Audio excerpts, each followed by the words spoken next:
Proper राहणार मी कोल्हापूरचा आणि आता माझा रनिंग एज आहे 32. सो फ्रॉम लास्ट 6 years मला हेअरफॉलचा प्रॉब्लेम चालू होता. ते मला दिसत होतं, जाणवत होतं, पण मी ट्रीटमेंट घेत होतो, पण मला एवढा काय प्रॉब्लेम होत होता. ह्या हेअरफॉलच्या प्रॉब्लेममध्ये मी कुठे पार्टीज अटेंड करत होतो किंवा बाकीचे जे काही फंक्शन्स आहेत ते मी अवॉइड करत होतो, कारण माझा लुक जो काय तो हेअरफॉलमुळे मला एकदम खराब होत होता. माझे फ्रेंड्स बाकीचे सगळे माझ्या हेअरफॉलमुळे मला कमेंट्स करत होते. तर त्यामुळे मग मी डिसाईड केला की मी हेअरसाठी कन्सल्टेशन घेऊन हेअर ट्रान्सप्लांट करायचं.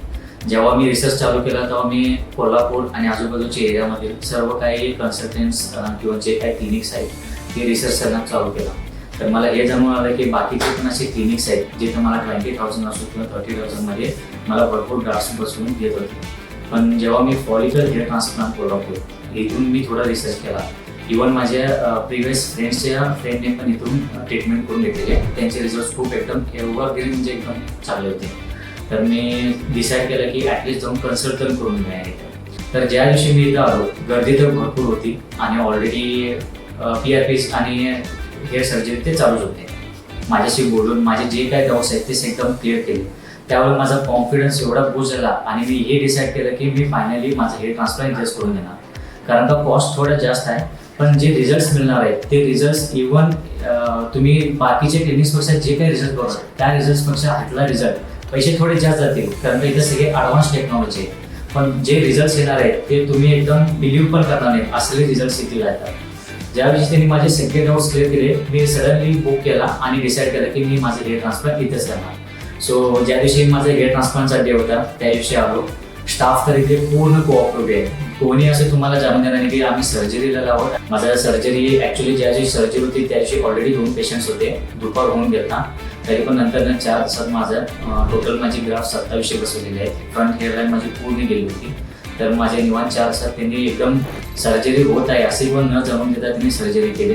इव्हन सर्जरी झाल्यानंतर ना मला जेव्हा लागेल तेव्हा मला जे काही कन्सल्टेशन असेल, माझे डाऊट्स असतील किंवा मला माझा जो कॉन्फिडन्स लो झालेला आहे, शेडिंग फेज असतो किंवा केस जात असेल, त्यावेळी त्यांनी जे मला कोऑपरेशन त्यांनी दिलेलं आहे प्रत्येक गोष्टीला त्यांनी ऑब्झर्व करून त्यांनी त्यांचं ॲडवाईस देत असतात. त्यामुळं कॉन्फिडन्स प्रत्येक वेळेला असा बूस्ट होतो की असं जाणून होतं की बाबा मी हेअर ट्रान्सप्लांट केलं आहे आणि मला आता गरज आहे किंवा केसांमध्ये मला डिफरन्स येत नाही असं जरा पण नाही. रिझल्ट्स इथं 100% मिळून जाणार आणि फक्त काय बाकीचे सगळेजण पैशाकडे बघतात, पण इथं असं आहे की तुमचा पैसा थोडाच जाईल पण रिझल्ट जे मिळणार आहे ते एकदम अनबिलिव्हेबल आणि अनबिलिव्हेबल असणार आहे. मी बरेचसे फ्रेंड्स जिथे बघितले जिने आउटसाईडला हेअर ट्रान्सप्लांट करून आले आहेत, सही करून आले आहेत, पण त्यांचे रिझल्ट्स आणि माझे रिझल्ट्स हा टोटली डिफरंट आहे. सो फर्स्ट पॉईंट इथं करायचं प्लस पॉईंट हा आहे की टीम खूप म्हणजे खूप कोऑपरेटिव्ह आहे. आणि दुसरी पॉईंट म्हणजे आपल्याला जे काय ॲडवाइसेस लागणार आहे किंवा फ्युचरमध्ये काय ट्रीटमेंट्स घ्यायचे ते काय करायचे हे सर्व त्यांनी एकदम प्रॉब्लेम म्हणजे समजून सगळं सांगतात.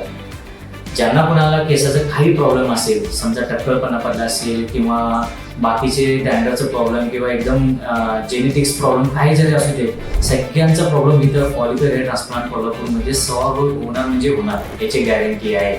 Last but not the least, मी खरंच फॉलिकल हेअर ट्रान्सप्लांट कोल्हापूरचा आभारी आहे ज्याने मला माझी लाईफ परत एकदा दिलेली आहे असे मी म्हणू शकतो. That's all. थँक्यू.